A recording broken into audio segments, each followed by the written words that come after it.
Welcome to the Disneyland Forever podcast, your source for all things from the happiest place on earth.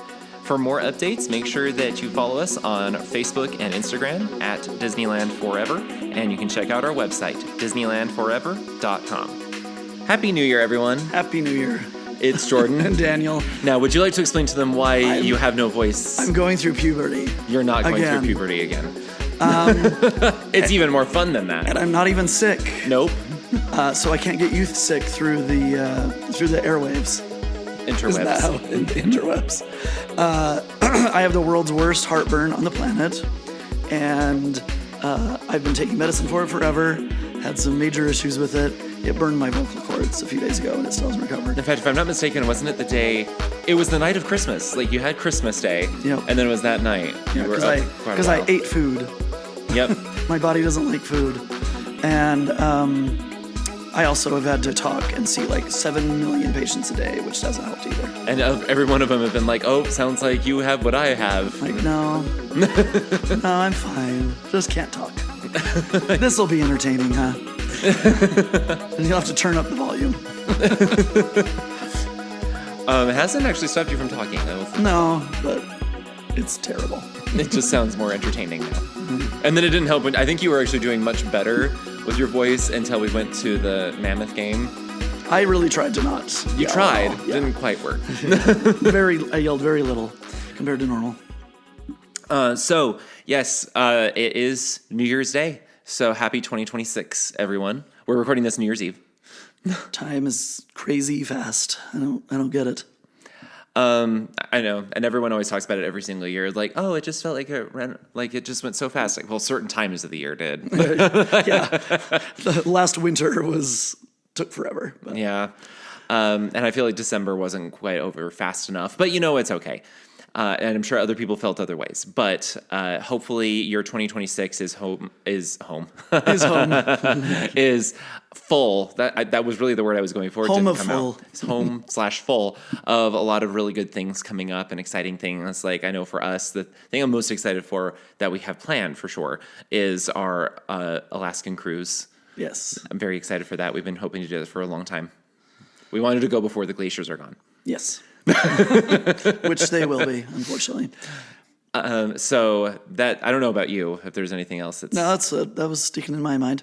Hopefully you get to go to a Disneyland, or get to go to a Disneyland trip, whatever. Get to go on a trip to Disneyland in 2026. Well, we have several plans, so I think we'll be fine. I'm talking to the people out there. Oh, you, okay. Oh, yes, I agree. I'm not talking to you. I know, it's like, we always go. What are you talking about? Oh, we're going to go. Yes, I hopefully that you guys have exciting trips planned in 2026. There's some of you that have actually even reached out to me about trips you have planned in 2027.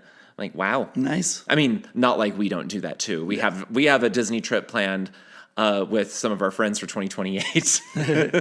To Paris. Going to Paris with them. We're very, very excited about that. But this is the one thing I do love about New Year's. I love just thinking about what's coming up. I do love, and I don't know why I associate it with it, but I love watching The Twilight Zone on New Year's Eve and New Year's Day. Yeah, I don't get why you started that. I don't know when it started. I think it's because on Sci-Fi, the Sci-Fi Channel, do a marathon. They always do a marathon of the Twilight Zone, and I've always loved The Twilight Zone, but they always do it on New Year's Eve and New Year's Day, and now I just associate it with New Year's stuff, and I love watching them. I usually have to at least work on one of the days, so you and just you like work to tomorrow. You like to watch it yourself, and I have to get up early. Yay! After yeah, because we're going to be up so much later than we normally are. Well, maybe an hour later, but maybe. Anyway, so a lot of exciting things. We haven't talked about what we're talking about today.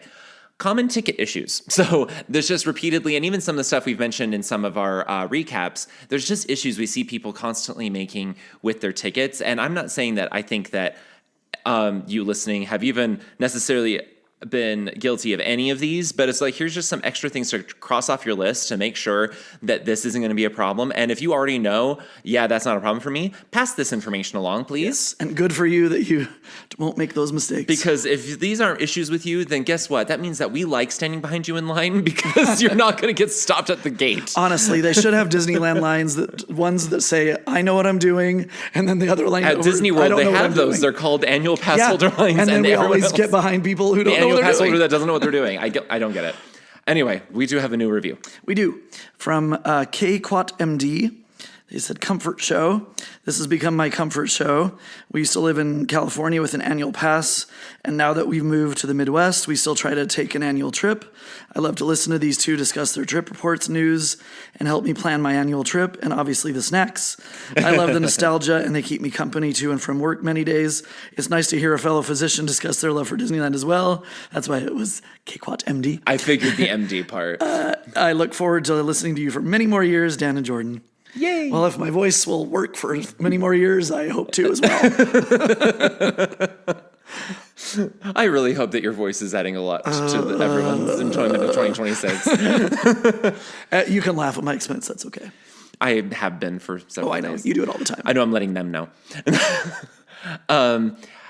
Yay! I'm glad that you guys find that this is helpful. It's funny how many people, I don't tell you all the time how many people are like, you give me a distraction. There was actually some people last week on our Christmas episode. Day. Like, thanks for giving me a distraction as I work on Christmas dinner. I'm like, all right, more power to you. And as usual, I hope you guys are still out there listening because these are from a while ago. Yes. But thank you so much. She said many more years to come. So. That's true. That is very true. Because I That is very assume it's a true. she. I don't know. He or she. But thank you. So make sure that if you haven't done so yet, you can leave us a 5-star rating on Apple, Spotify, or Audible. And you can also leave us a 5-star review, just like that one on Apple. And we love reading it, and we'll read it out online even when we force Dan to do it when he doesn't have a voice. Yep. It'll be it. So thank you. I'll do some what is it? ASMR? Oh, you got there. I'll just whisper and make like very Isn't that what you're basically brief doing? noises. Yeah, pretty much. Purposefully sometime. All right. For news, you'd be surprised at what we have. There's not a ton because it's not surprising this time of year. Why would they ever want to drop a bunch of news? Because this is when they're already crazy busy at the parks anyway. They don't need to add more news, and everyone's already getting excited for the Plus, new year. the administrators are probably not working right now. Yeah, the ones so making decisions. There's not a lot going on, so there's not a ton, but what there is, we want to talk about. So first of all, I just wanted to mention, in case you had forgotten or hadn't heard, Paint the Night's returning date is the 30th of January. So through most of January, Paint the Night will not be performing, but at the end of the month, it will return, and it should stay through at least the end of the summer when they finish the 70th anniversary celebration. I'm worried that that's going to be the end of it, and they're just going to say hard stop. Probably. With our luck, that's what they're going to do. They shouldn't because it's so ridiculously popular. And so amazing. Yes, but yet they're probably still going to make that decision. I don't know. Also, I don't know if you saw this yet, but they've started the demolition for Portos. No. They started with the ticket booths. Well, when they're 3 years late in doing it, they should probably start doing it. Yeah. But I mean, now there's visible stuff where they've torn down the ticket booths. And the headline I saw was the funniest headline. Says they tear down the ticket booths in front of guests. I'm like, it's kind of hard for guests not to see. Yeah, unless you're doing it at 2 in the morning. There's going to be someone around. Yeah, they're probably going to see it. So I don't know why you had to add that in other than the clickbait, but But it didn't say beloved attraction demolished in front of small children. It's true. It's usually what they say. I actually love, you guys should, me and some of my friends, we have this game where we almost love to, it's usually, what is it? The Inside the Magic is the worst of it, but any of the big Disney news sites, their headlines are just such clickbait 100% of the time. Yep. And we love to try and see, can we guess what this article is actually going to be about by the headline? But I purposefully don't click on it because I don't want to get them more popular and more seen. I get into it, I know. But then I love reading it and nope, yep, I got it right. Or, that's not at all where I was going. It is an interesting game, yes. But anyway, that was one of them. But if you do go now, you will see they have finally started construction to get ready for Portos. So we have absolutely no idea when that's going to be done, but they've started work. Okay, the last two things that we wanted to share. So because we're Disney Vacation Club members, there is is this quarterly? I think it's a quarterly magazine they send out called Disney Files magazine. And it's just for DVC members. It's not usually full of a lot of breaking news or anything, especially since it's only done quarterly. And usually it's just announcements from within Disney Vacation Club. Here's some things going on at some of the resorts. Here's the dates of some of the member mixers or the Moonlight Magic events and stuff that you could be part of if you have a certain amount of points. It's just usually stuff like that. In fact, this issue was 1/3 just talking about, look at all the fun you missed out by not going on the member cruise. Yeah. And I'm like, yeah, well, it's too expensive, so we're not going. And in the past. And it already happened, so whatever. But there was a couple things in here that we just kind of had to laugh out loud because we're like, really? Okay. And grown, mostly. Yes, yes. So one of them is, as we talked about before, and we have given our review on this as well, the Grand Californian, the villas at the Grand Californian, the DVC rooms, they finally had their first real renovation since they were built almost 20 years ago. And we were very excited to stay in a newly renovated room, but when we got in, we noticed that, yes, they had changed out the pull-out sofa for a Murphy bed, and they had changed the flooring, and you could see that some of the furniture had been reupholstered. But that was about it. They hadn't touched anything else. And I think it was just the carpet, right? No, the hardwood was new. Oh. But like, there's just so many other things like this back. And to give you a perspective, so we have stayed in countless DVC resorts before and after a renovation. And when they renovate a DVC room, like, they renovate it. There is nothing left over from how it used to look. They change everything. The backsplash, the countertops, the appliances, the furniture, everything. They often repaint. Yes. And so it's never that you come in and are like, oh, they kept some of the stuff. You usually can never tell what they've kept because they have just basically redone everything. And that's normally how they do it. And so to come into these newly refurbished Grand Californian rooms and see that basically nothing was changed was like, then what the heck is going on? Why is this always like the black-haired stepchild? And they still won't take out the trash, even though they said they do. They're supposed to. And that's the other way. It's like, why is this like so different from a regular DVC resort? Well, in the very front cover of this magazine, they addressed the renovations at the Grand Californian, and they talked about how they did repolish the tile work and reseal the countertops. Ooh, that's noticeable. And this was all with an eye toward preserving the villa's signature California craftsman style. I'm like, yes, we get that. Yes, we know it's ugly. I don't think it's ugly. I do appreciate it, but you have to understand the style in order to understand it. And then it just says that people complained a lot. I didn't even, and I should have. A lot. Yeah. And so I'm quoting this, and this is from the Senior Vice President of Disney Vacation Club. He says, I'm pleased to share that we aren't waiting for the resort's next renovation cycle to fulfill that request. In 2026, Cruise will begin a second phase of updates with a focus on the bathroom, informed by member feedback and consistent with the resort's distinctive design style. Thank you. And that was the number one thing we were complaining about when we walked in. They did nothing. Not one thing. So you can expect there will continue to be some construction at the Grand Californian. Most guests will not really see it, but if you ever do get a chance to stay in the DVC villas, it's just like, that's how bad it was that the members wrote and complained, because I've never heard them doing this before. I think my biggest complaint, aside from just that they didn't change much, there's no lights. No. And they use 10-watt bulbs, and they're not even the bright white. They're just like the orangey bulbs. Yeah. It's so dark in all of them, which I get it's the Craftsman style, but you could at least have lights to brighten it up a little bit. Yeah. No. So I'm excited to see them actually change. Again, if it sounds like, oh, poor you, like they didn't renovate it. This is just what they normally do. In every other Disney Vacation Club resort, this is what they do. But for some reason, they didn't do it at the Grand Californian, and I just can't understand why. You pay dues for a timeshare, you would expect that they would keep them up. So yeah. And so, like, it was really kind of telling when we walk into the bathroom and like, okay, why isn't the light in the water closet dimmer than every other thing, and also a different color bulb than every other bulb in this room? It was so weird. It just makes it seem cheap when the whole point of DVC is that you're supposed to be staying in significantly nicer places. Like a hotel. Nicer than a regular hotel. And it just doesn't feel that way. The other thing in here, they also put news that's just pertinent to the parks on either coast of the U.S. because most Disney Vacation Club members live on the East Coast, and go to Disney World. Yeah, and go to Disney World. And so they just kind of keep them abreast of changes that are happening on both coasts just in case you don't get out there that often. And so they're talking about Disneyland, and they're talking about the upcoming changes starting January 5th that they are no longer going to be offering early entry.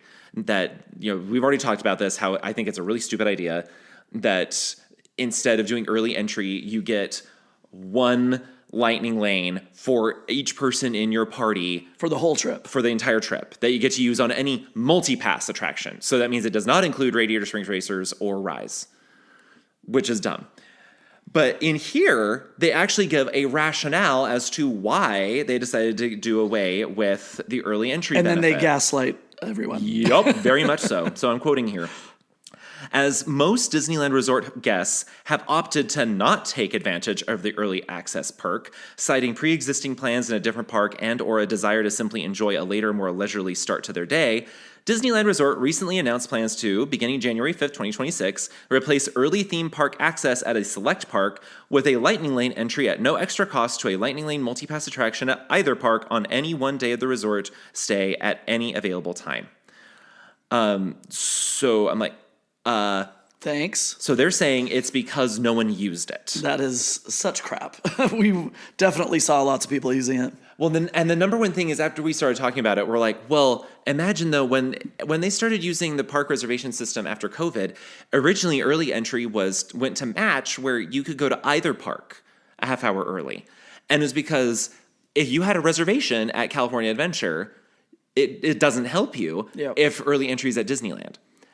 But then for some reason they changed it where it was now a select park. Only one park every day is open a half hour early. I guess that's another way to say what they were gaslighting there, because your plans change. Well, yeah, because you're forced to go to the other one. Yeah. So they're forcing your plans to change. Disneyland only has early entry on Tuesdays, Thursdays, and Saturdays. But if it's Tuesday and you couldn't get a reservation to Disneyland Then you're forced to on go to Tuesday, you have to not use your early entry benefit. You have no other option. And then, or if it's California Adventure Monday, Wednesday, Friday, Sunday, and you couldn't get a reservation for that park, then of course you can't use early entry. And so I'm like, this doesn't really help. This doesn't make a lot of sense. And the fact I'm okay now, personally, I am okay with the whole idea of park hopping doesn't happen until 11 a.m. I'm okay with that. I'm sure they have reason behind it. I don't really argue too much with it. But that's another thing is if you can't park hop, then it also makes it like, why do it only in one park? Right. So we're like, interesting, Disney. Thank you for telling us how to feel. Yeah, so we are going to be keeping very close tabs on this, and especially to see how many people complain. Yeah. And see if Disney changes their minds, because especially when they're still doing early entry in Walt Disney World. And it's very popular the way they do it now. Extremely popular. It works well. Because they still do it in Disney World the way they used to do it at Disneyland, where it's every park is open a half hour early. Yeah. Better than how they did it where you had to choose. Oh, we never did extra magic hours. We tried it, and then it was terrible. At Disney World, it just never worked. So busy. So their new early entry system works much better. But yeah, Disneyland, we'll see. I don't know that it's going to last. I think guests are going to complain. It's a dumb idea. Anyway, moving on. So that's it for news. Sorry, there's also a lot of opinion in that, which I guess that's what we do. But we want to move on into the main segment, common ticket issues. So these are things that we just see from people, especially newbies or people who haven't been in a while, who they're just kind of, how do you put this? They just haven't been in a while, just don't understand all the nuances. That's a good way to put it. And so we've come up with 7 things. And also, some of these actually do pertain to Magic Keys as well. Honestly, they do. Especially if you're a new Magic Key holder. So that's what we're going to do. It's these 7 different things that we're just like, have you considered all of this? Because these are things you didn't need to consider once upon a time. The first one is you need to buy beforehand. Don't buy your ticket. Don't plan on buying your tickets when you arrive. Yeah, and if you have like a 90-year-old grandpa who is planning to buy them for you, then they're not good at the computer, then do it for them. Because you want to buy them on a computer, you want to have them on your phone, you want to have them in your email before you go. We mentioned last week that we saw the new ticket sale kiosk. It's not even a kiosk, just the new windows that they're using for ticket sales. And it's ridiculously busy first thing in the morning. So you're going to be in that line for at least 45 minutes, even if you go first thing in the morning and to try and buy tickets. And secondly, there's often that you're going to go and they'll tell you, sure, you can buy tickets, but there's no park reservations available today. And so it doesn't do you any sort of good. You're not getting in the park today if you don't already have a ticket and a reservation. So it kind of with the park reservation system, you need to buy them in advance. Otherwise, you're probably not going to visit. Yeah, you have to plan. Second one, have your tickets ready and handy before you get to the gates. That's why they have that big sign out now. So make sure you have the email that it didn't go to spam before you're ready. Get it out. Get the barcodes out. It just makes it go smoother. And to do it even better, get those linked to your Disneyland app before you get there. Yeah. Like that's even easier. Like for if nothing else, use the email because you can still use the barcode. But what I would even suggest further is before you arrive, link them to your Disneyland account because that's going to make it so much easier. That's what you're going to need anyway because they don't do physical tickets anymore. Nope. In case you didn't know, the new tap styles, they don't print physical tickets at all, period. Everything is digital. You must either have printed it out yourself or have it on the Disneyland app or on your phone. So have them ready before you get there. We mentioned before last week about people that we saw that they would come up to the gates and then be like, oh. Just let me in. Yeah. Oh, let me find my tickets. Like, what do you mean find your tickets? How did you think you were getting in? Yeah. And it makes everything go smoother for you and the people behind you. And then make sure that you have all your party's tickets, especially if it's just on one phone, and know whose is whose, because they will take your picture. They match the picture. It's all digital now with facial recognition. It's even better, especially if you have like older kids or adults who have phones, just have everyone have their tickets on their phone and just scan it and go in. This is another reason why we're a big proponent of magic bands as well. If you link everyone's tickets to their magic bands and you give them a magic band, there you go. It's already on their wrist. It's already on their person. They just go and tap it themselves, and you don't have to go and find it for them. It's already there. And if you're worried that they're going to lose their magic band later, then just take it afterward. I don't care. Yeah. But it's one way to make it easy.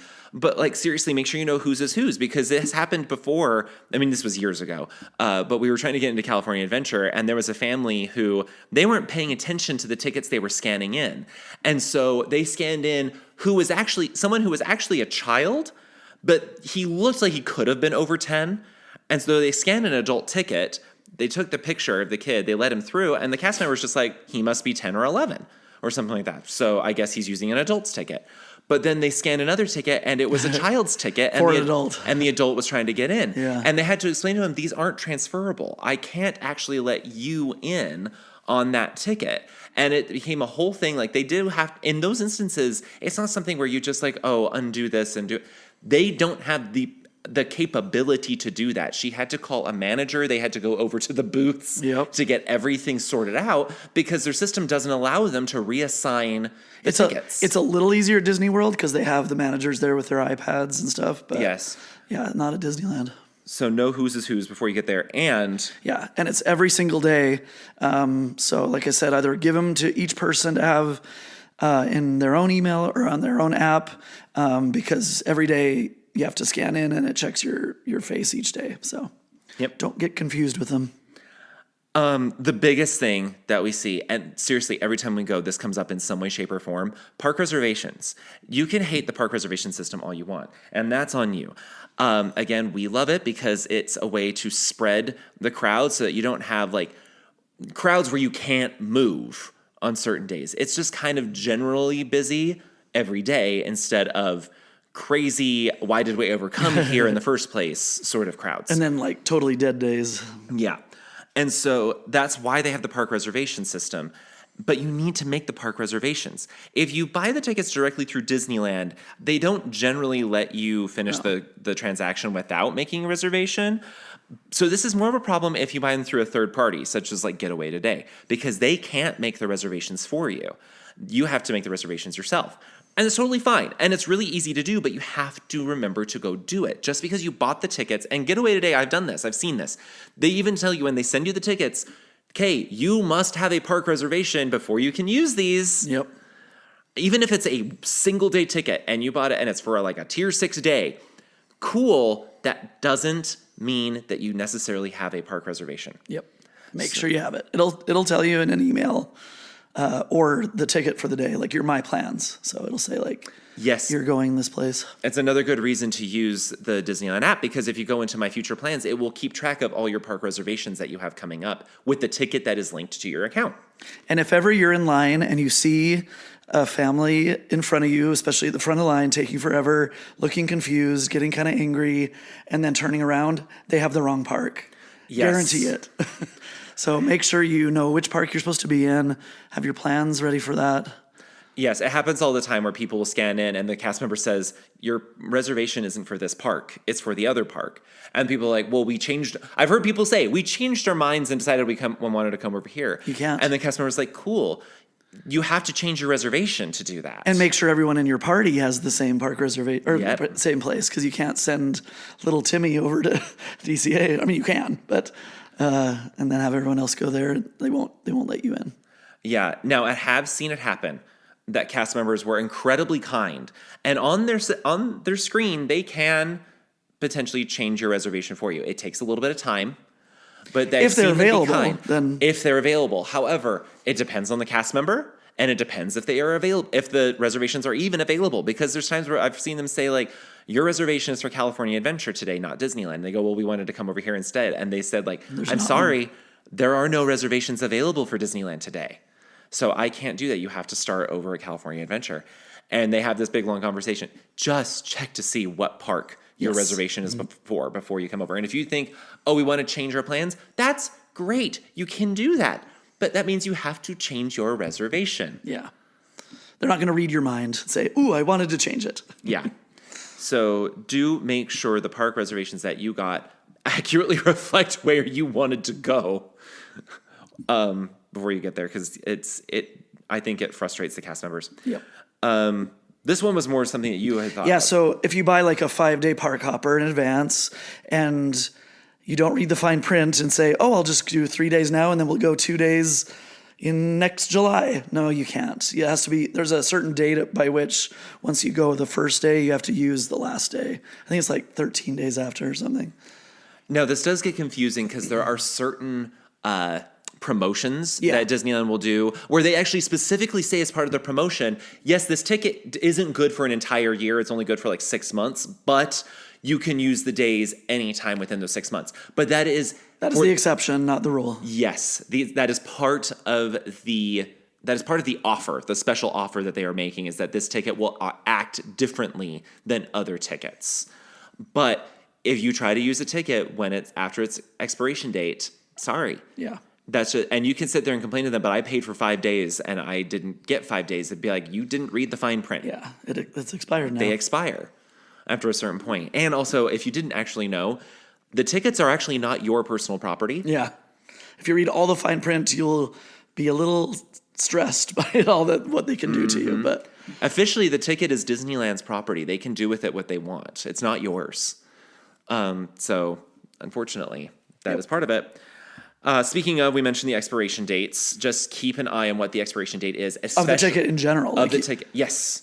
Because it doesn't, just because you bought a ticket, if you're like, well, we'll get the park reservations later because we know we want to go this year, but we don't know yet when. Check the expiration date on that ticket. It may not have one. I don't know if they do. Oh, they do have expiration dates. It's usually the end of the calendar year. Usually. Not always. Sometimes it goes further than that. But every ticket you buy will have a clear expiration date on the back. You just have to use it at all by that date. And then there's another expiration date for like if you use it, it must be then used within usually 13 days of the first date if it's a multi-day ticket. I always think of the people, though, who have a ticket from like 1975 that they find in their stuff at home and it doesn't have an expiration date. They have to honor it. Disney has honored them. Yep. It's actually made news before. They're like, how did this get person it for $5? Like, because this was back before Disney thought about putting expiration dates on the tickets. So since they didn't have one, they're like, we can't turn them away. And they don't let you in with that. You have to go to like the ticket booth. But, oh yeah, they would be like, I'm sorry, you need to go over there. But unfortunately, they're like, we have to honor it. Yeah. So if you happen to have some of those in your house, maybe you try them out. The last one, and technically any of these, especially like the reservations, this is also the problems that could happen for Magic Key holders, because Magic Key holders, remember, you still have to make park reservations. And you're limited to certain numbers and how far in advance. And how many you can hold at once. things like that. But you also need to keep in mind the blockout dates, because remember that every single magic key has blackout dates. I never know which one it is. I think it's blackout dates. Maybe it's blackout dates. Doesn't matter. Anyway, every single one does, even the Inspire key. So keep an eye on your blackout calendar. Now, the nice thing is when you go to make a reservation, it basically shows you your blackout dates right there. And it says which park reservations are available too. So yeah. So it does make it easy, but just remember when you're making plans with people from like maybe out of town or out of state or something like that, and they say, hey, you want to come with us? Let me check my calendar first to make sure I can actually use my ticket. Yep. So it's important for coordinating everything for sure. Yeah. So those are some of the most common mistakes that we've seen people make. And these are the reasons why, especially first thing in the morning, you can just be standing in a line to get in and you're just... It's moving along, and then you stop. It's just not. Yeah. And it's a lot because of that. Any one of these things usually comes up and then they're like, I don't know what to do to help you. And unfortunately, in many of these instances, the cast members are going to really do all they can to direct you over to the ticket window because there's a lot of these things that they can't help you with, or it's going to take so much time. It's like, I don't have the time to do this for you right now. Or if it's just that you can't find your ticket and you're looking up, they'll hopefully have you move kind of out of the way. But yeah, most of it, like the ticket booth cast members themselves can't fix a lot of the problems. So you have to go to see a manager. Yeah. So hopefully you've never made these mistakes. Hopefully you continue to never make these mistakes. Or if you're someone who's just not familiar with the Disneyland ticketing system, then now you know a few of the other pitfalls to look out for. It happens all the time, especially the park reservation system. I think the only reason that it's still just a sore spot for so many people, I'm just going to go with that phrase, a sore spot for so many people, is because if you haven't been in the last 5 years, you're not familiar with it. You're expecting to just be able to buy a ticket and go. It's not that way. It's buy a ticket, make a reservation, and go. So keep that in mind. Yep. And also, if you're buying a park hopping doesn't start until 11 a.m. Right. I remember, like I said, when I was doing that residency interview in San Diego, going up to the ticket booth and buying one there before, the internet existed, but you still bought them in person. Don't do that much anymore. Again, you can. Yeah. I just wouldn't recommend it in any way, shape, or form because you'll walk up to the ticket window and it'll say no reservations available for today. And it's like, well, you can buy a ticket. It's not going to be for today. Yep. So hopefully this helps you guys out. Like I said, share these with people that you might know that are going on a trip and maybe are not familiar with any of these things. If you say something about, did you get your park reservations? And they go, huh? Just send them this episode. And hopefully that helps a little bit. Yeah, if anyone's not been in 5 years, they have to know about this. In the meantime, I did mention about like third-party providers like Getaway Today. They really are great working with you. They also will like remind you about the reservations and everything like this before you go. They are wonderful to work with. They understand all these intimately well. So they're great to work with and save you a lot of money. They can still have a lot of good deals still kind of hanging around since the holidays. So use the link in the description to book through them. Make sure you follow us on Instagram and Facebook. See if my voice ever comes back. Pray to Mickey for me. And then make sure you subscribe to the podcast to get new episodes as they drop. And then otherwise, we will see you guys next week. Happy New Year again. Bye. Bye.